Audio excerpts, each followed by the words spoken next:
Hi there, Shingirai here again with another update on portfolio performance over the past week.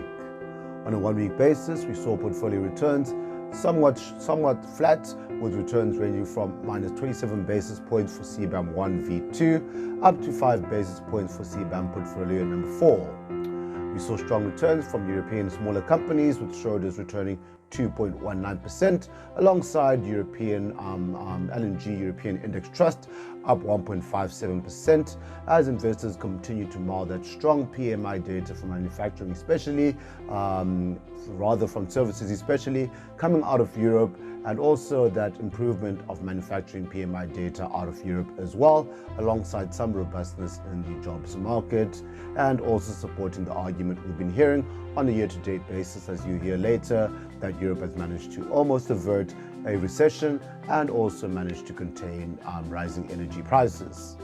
We also saw a sharp rebound in the performance of our Hypnosis Songs Investment Trust, up 1.4%, as there have been a bit of M&A activity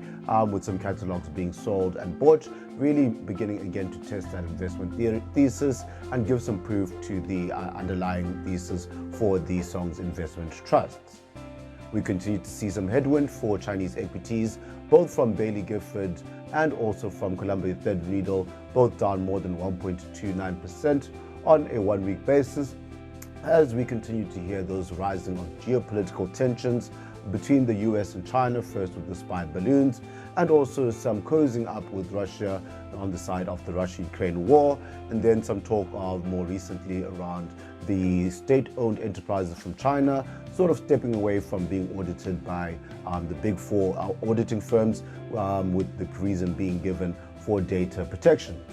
We also saw some weakness there for our hedged US position, with the US dollar down about 90 basis points and LT Fidelity down about 1.45% on the week.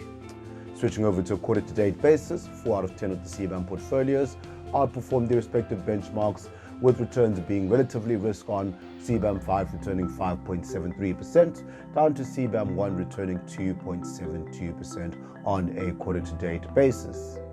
We continue to see some strength there from our Pictet Clean Energy position, as investors really begin to know that alternative energy solutions, and obviously that Pictet Clean Energy position sort of being more inclined or more positioned towards more defensive areas such as utilities, and that would really be the value play coming into the 2023 full year. As alluded to earlier, Bailey Gifford and Allianz Continental, top performers on a year-to-date basis, both returning north of 11.9% for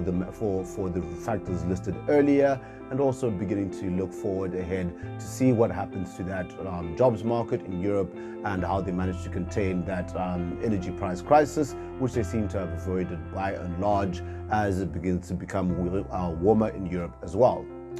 We saw some headwinds for our equity Indian subcontinent position, down about 1.85%, as Indian inflation continues to shoot above the Reserve Bank of India target of 6%, with the core inflation itself largely driven by food inflation coming in at 6.5%. That's forced the RBI to probably raise interest rates again in their April meeting by another anticipated 25 basis points. We also saw some headwinds there from our LF Rafa diversified return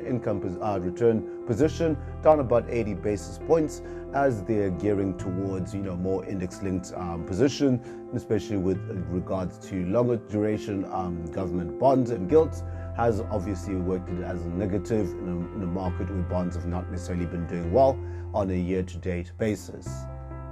Going ahead, the market will be looking forward to those Federal Reserve Bank